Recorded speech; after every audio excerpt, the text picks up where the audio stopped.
ரொம்ப ரொம்ப அற்புதமான ஒரு கேள்வி. வாழ்க்கையில குருஜி எனக்கு அதிர்ஷ்டமே வரமாட்டேங்குது, நான் அதிர்ஷ்டசாலியா இருக்கணும், நிறைய பேருக்கு அதிர்ஷ்டம் அடிக்குது, நான் அதிர்ஷ்டசாலியா இருக்கணும் அப்படின்னா எனக்கு அதிர்ஷ்டம் வந்துக்கிட்டே இருக்கணும்னா நான் என்ன செய்யணும்? ஒரு பெரிய உண்மையை சொல்றேன். உலகத்துல எல்லாருமே அதிர்ஷ்டசாலி தான் உங்களுடைய டெஃபினிஷன் படி. இன்னும் ஆழமா பார்த்தா எது நடந்தாலும் உங்களுக்கு அதிர்ஷ்டம் தான்.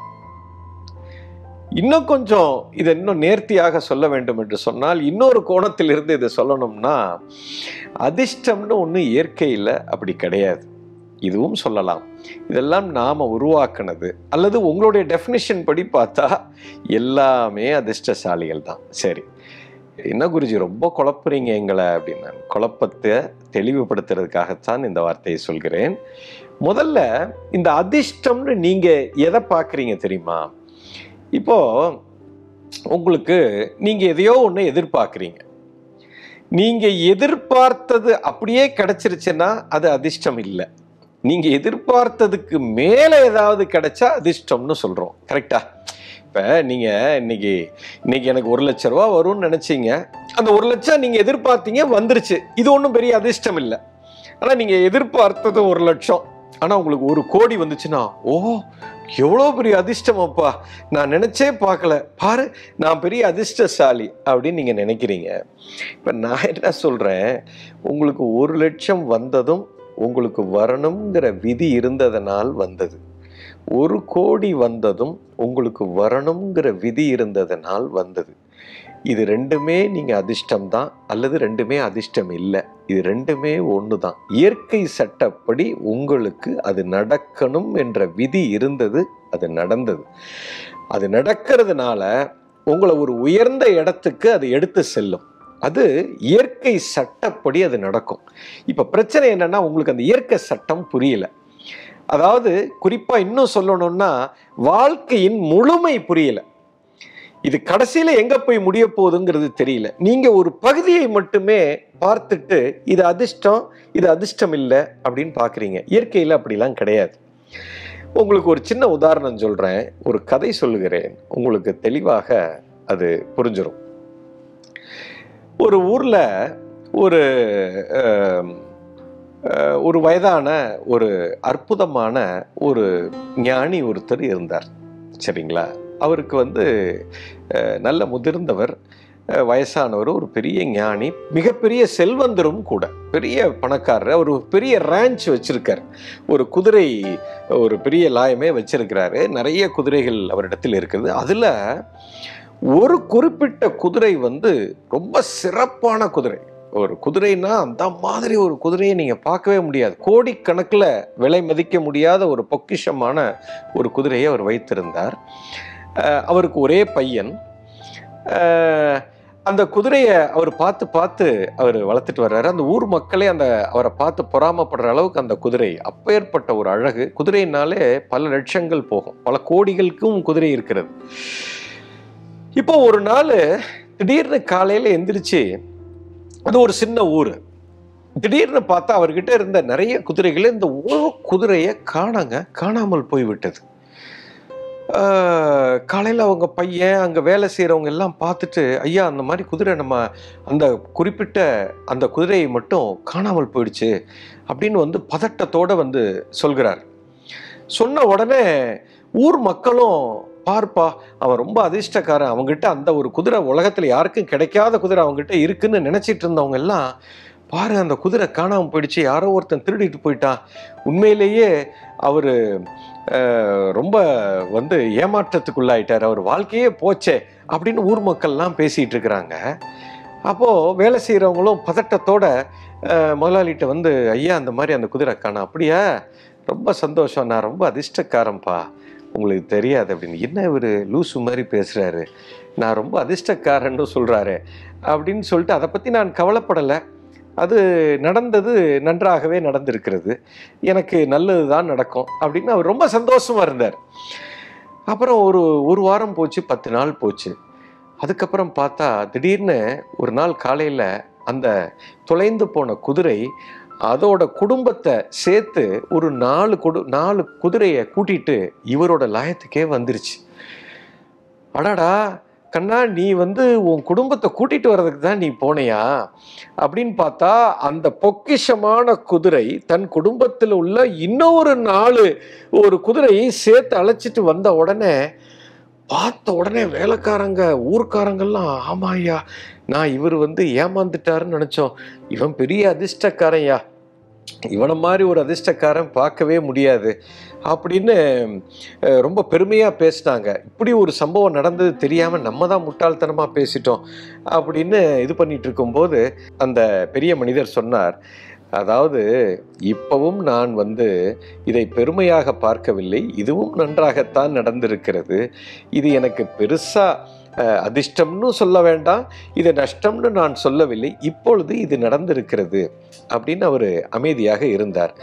இது நடந்து முடிஞ்ச உடனே கொஞ்ச நாள் கழிச்சு என்ன ஆயிடுச்சு, மறுபடியும் அந்த 4 குதிரைகள் காணாமல் போய்விட்டது. அப்போ ஊர் மக்கள் எல்லாம் மறுபடியும் வசைப்பாட ஆரம்பித்து விட்டாள். பாரியா, அந்த ஆளுக்கு நம்ம அதிர்ஷ்டம்னு நினச்சோம், பாரு இதை எவனோ ஒருத்தன் பொறாமையில் இதை திருடிட்டு போயிட்டான் அப்படின்னு மிகப்பெரிய விதமாக தூற்றுகிறார். அப்போது அந்த பெரியவர் சொல்கிறாரு, இல்லையா, இப்போவும் எது நடக்கணுமோ அது சரியாகத்தான் நடந்திருக்கிறது, நான் இப்போவும் அதிர்ஷ்டக்காரன் தான் அப்படின்னு சொன்ன உடனே இந்த மக்களுக்கு புரியல, என்ன அந்த ஆள் லூசு மாதிரி பேசுகிறான். அப்போது திடீரென்று ஒரு நாள் என்ன ஆயிடுச்சு, மறுபடியும் அந்த குதிரை அதை காட்டிலும் ஒரு மிகப்பெரிய ஒரு பொக்கிஷத்தை எடுத்துட்டு இன்னும் ஒரு 10 குதிரையோடு அங்கே நிற்கிது. மறுபடியும் ஊர் மக்கள் இப்படியே பேசிடுறாங்க. இவர் பார்த்தாரு, ஊர் மக்கள் என்றைக்குமே இந்த வசைப்பாடுறதை நிறுத்த போகிறதில்ல, நீங்கள் என்ன பேசணுமோ பேசுங்க, என்னுடைய வாழ்க்கை எப்பொழுதுமே சரியாக அதிர்ஷ்டமாகத்தான் சென்று கொண்டு இருக்குது அப்படின்னு பேசிகிட்டு இருந்தார். அப்போது ஊர் மக்கள் இது மாதிரி பேசிகிட்டு இருக்கும்போது திடீரென்று அவருக்கு இருக்கிற அந்த ஒரே பையன் இந்த குதிரை போட்டிக்கு செல்வதற்காக பயிற்சி எடுத்துக்கொண்டு இருந்தார். அப்போ பயிற்சி எடுத்துக்கிட்டு ஒரு நாள் அந்த அற்புதமான அந்த பலசாலியான அந்த அழகான குதிரையை எடுத்துக்கிட்டு அவன் குதிரை சவாரி செஞ்சுட்டு வரும்போது என்ன ஆயிடுச்சு, கீழே விழுந்து அவனுக்கு ஆக்சிடெண்ட் ஆகிடுச்சு. ஆக்சிடெண்ட் ஆகி வலது கால் முட்டு உடைந்து படுத்த படுக்கையாகி விட்டான். அப்போ டாக்டர் மருத்துவர் என்னென்னமோ ட்ரீட்மெண்ட்லாம் கொடுத்து பார்த்தாங்க, இந்த கால் சரியாக முடியல. மருத்துவர் சொல்லிவிட்டார், அவரால் இன்னும் அடுத்த ஒரு 5 வருஷத்துக்கு அவரால் நடக்கவே முடியாது, அதனால் அவர் ஒன்றும் செய்ய முடியாது. 5 இல்லை, அதுக்கப்புறமும் அவர் குதிரையில் சவாரி செய்வாராங்கிறது தெரியலன்னொன்னே ஊர் மக்கள் எல்லாம், அவன் எவ்வளோ பெரிய சொத்து வச்சுருந்தான்னு, எத்தனை குதிரை வந்திருந்தான்னு, அவனுக்கு பாரு இப்படி ஒரு நிலைமை வந்துருச்சு, அவனுக்கு அதிர்ஷ்டமே இல்லை, அவன் வாழ்க்கை முடிந்து விட்டது அப்படின்னு ஊர் மக்கள் எல்லாம் தூற்ற ஆரம்பித்தாங்க. அப்போவும் அந்த பெரியவர் சொன்னார், எனக்கு வாழ்க்கையில் எது நல்லது நடக்கணுமோ அது நல்லது நன்றாகவே நடந்திருக்கிறது, நான் ரொம்ப அதிர்ஷ்டசாலி தான் அப்படின்னு அவர் ரொம்ப ஆனந்தமாக இருந்தார். பையன் கால் உடஞ்சிருந்தாலும் நான் எனக்கு அதிர்ஷ்டம்தான் அப்படின்னு சொல்லிட்டு அவர் அமைதியாக ஆனந்தமாக இருந்தார்.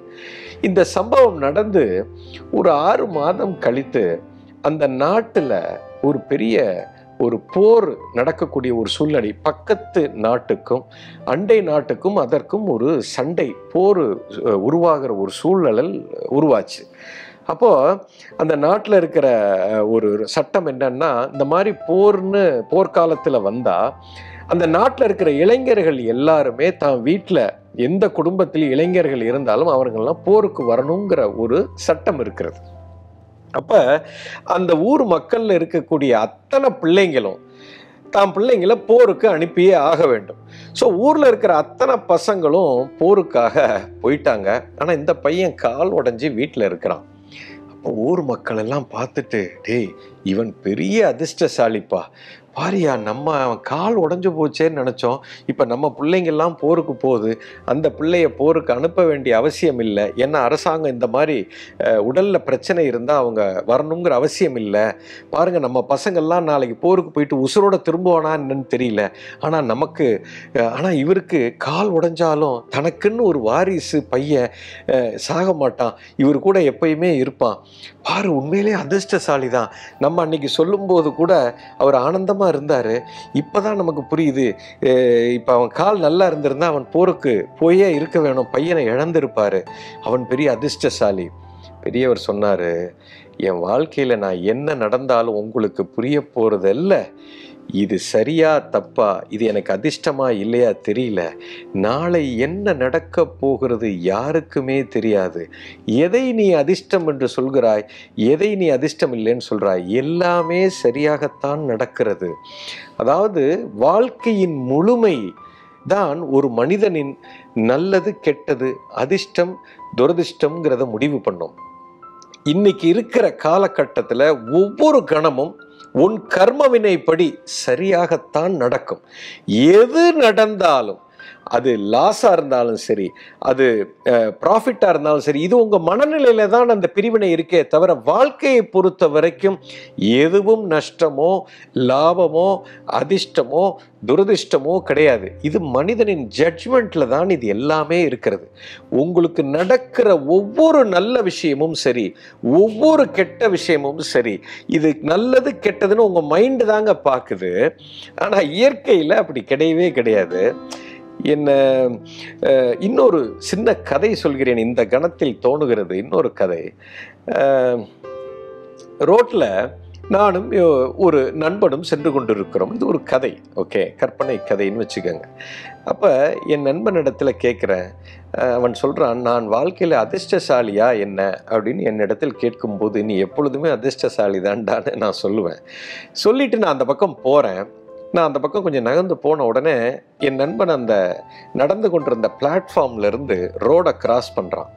ரோடை கிராஸ் பண்ணி முடித்த அடுத்த செகண்டு பக்கத்தில் ஒரு பெரிய பில்டிங் இருக்குது. அந்த பில்டிங்கை ஒரு 10 மாடி கட்டடம். அதில் 7வது மாடியிலிருந்து ஒரு பெரிய இரும்பு டிராயர் ஜன்னல்லேருந்து உடஞ்சி கீழே விழுது. அவன் அந்த ரோடை கிராஸ் பண்ணி ஒரு 10வது வினாடியில் இது மேலேருந்து கீழே விழுது. விழுந்த அடுத்த செகண்ட் அவன் திரும்பி என்னை பார்த்து, நீ சொன்னது உண்மை கண்ணா, நான் உண்மையிலே அதிர்ஷ்டசாலி தான், ஒரு 10 செகண்டு நான் தப்பாக போயிருந்தேன்னா, நான் பின்னாடி வந்திருந்தா என் தலையில் அது விழுந்திருக்கும், நான் பெரிய அதிர்ஷ்டசாலி அப்படின்னு அவன் சொன்னான். அப்போ நான் சொன்னேன், இது கர்ம வினைப்படி தான்ப்பா நடக்குது அப்படின்னு நம்ம சொல்கிறோம். இப்போ அதே நண்பன் ஒரு வாரம் கழித்து என்னை பார்க்க வந்தான். என்னை பார்க்க வந்தப்ப, இப்போ நான் ரொம்ப பெரிய அதிர்ஷ்டசாலி அப்படின்னு சொன்னான். என்னன்னு கேட்டப்ப, நீ சொன்னது எனக்கு உண்மைதான், நான் ஒரு காரில் ஏறப்போனேன், அந்த காரு டாக்ஸி புக் பண்ணிவிட்டு நான் வெயிட் பண்ணேன், முதல்ல ஒரு டாக்ஸி எனக்கு வராமல் போச்சு, எனக்கு திட்டிக்கிட்டே இருந்தேன், நான் டயத்துக்கு நான் ஆஃபீஸ்க்கு போகணும், ஆஃபீஸ்க்கு போகும்போது எனக்கு போக முடியாமல் போயிடுச்சுன்னு திட்டிக்கிட்டே உட்காந்துருந்தேன். திரும்ப ஒரு டாக்ஸி புக் பண்ணேன், மறுபடியும் கேன்சல் ஆகிடுச்சு, அப்பவும் நான் திட்டிக்கிட்டே இருந்தேன். 3வதாக ஒரு டாக்ஸி வந்தது, அது வந்த இடத்துல ஒரு 10 நிமிஷம் ஆயிடுச்சு. 10 நிமிஷம் லேட்டாக போயிடுச்சேன்னு நான் டாக்ஸியில் ஏறி திட்டிக்கிட்டே நான் போனேன். நான் போயிட்டு இருக்கும்போது ஒரு இடத்துல டிராஃபிக் ஜாமில் நின்னோம். அப்போ தான் பக்கத்தில் ரொம்ப நேரமாக டிராஃபிக் ஜாமில் நிற்கிறமே என்னப்பான்னு கேட்டேன். சார் 10 நிமிஷத்துக்கு முன்னாடி தான் சார் முன்னால் ஒரு ஆக்சிடெண்ட் ஆகிடுச்சு, ஒரு பெரிய மரம் கீழே சாஞ்சு 2 டாக்ஸி மேலே விழுந்து அதில் இருந்த அத்தனை பேரும் இறந்து போய்விட்டார்கள் அப்படின்னு சொன்ன உடனே எனக்கு மிகப்பெரிய ஒரு ஷாக் ஆகிடுச்சு. அப்போ தான் நினச்சேன், ஒரு 10 நிமிஷத்துக்கு முன்னாடி நான் போயிருந்தால் எனக்கு அந்த விபத்து நடந்திருந்து என் உயிர் போயிருக்கும். இப்போ பாருங்கள், லைஃப்பில் எதை நீங்கள் அதிர்ஷ்டம்னு சொல்கிறீங்க, எதை நீங்கள் அதிர்ஷ்டம் இல்லைன்னு சொல்கிறீங்க, வாழ்க்கையில் நடக்கிற அத்தனை விஷயமுமே சரியாகத்தான் நடக்குது. அதில் எல்லாமே உங்களுக்கு அதிர்ஷ்டம்தான். உங்கள் மனதில் நீங்கள் எதிர்பார்த்த மாதிரி நடக்கலை அப்படிங்கிறதுக்காக நீங்கள் அதிர்ஷ்டம் இல்லைன்னு நினைக்கிறீங்க. எல்லாமே உங்களுடைய கர்ம வினைப்படி தான் நடக்கும். கர்ம வினைப்படி நடக்கும்போது வாழ்க்கையில் நீ உயர்ந்த இடத்துக்கு நீ போய்கிட்டே இருப்ப. ஸோ ஒவ்வொரு தருணமும் உனக்கு அதிர்ஷ்டம்தான். அதை நீங்கள் எதிர்க்க தேவையில்லை. அதைத்தான் கிருஷ்ணர் சொல்கிறார், எது நடந்ததோ அது நன்றாகவே நடந்தது. நீ யோகக்காரன், நீ உனக்கு சிறப்பாகவே நடந்திருக்கிறது. எது நடக்கிறதோ அதுவும் நன்றாகத்தான் நடக்குது. நீ அதிர்ஷ்டக்காரன் தான். எது நடக்குமோ அதுவும் நன்றாகத்தான் நடக்கும். எதையுமே எதிர்க்காதே அப்படின்னு அழைக்கிறார். எல்லாருமே அதிர்ஷ்டசாலி தாங்க. உங்கள் வாழ்க்கையில் ஏதோ ஒன்று நடக்குதுன்னா அதுக்கு ஒரு காரணம் இருக்குது.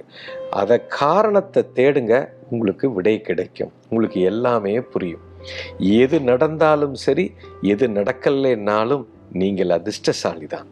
அதை பார்க்கும் பார்வையில் இருக்கிறது. உங்களுக்கு புரிந்திருந்து புத்திசாலித்தனம் இருந்தால் நான் சொல்வது தெளிவாக புரியும். You understand? எஸ்.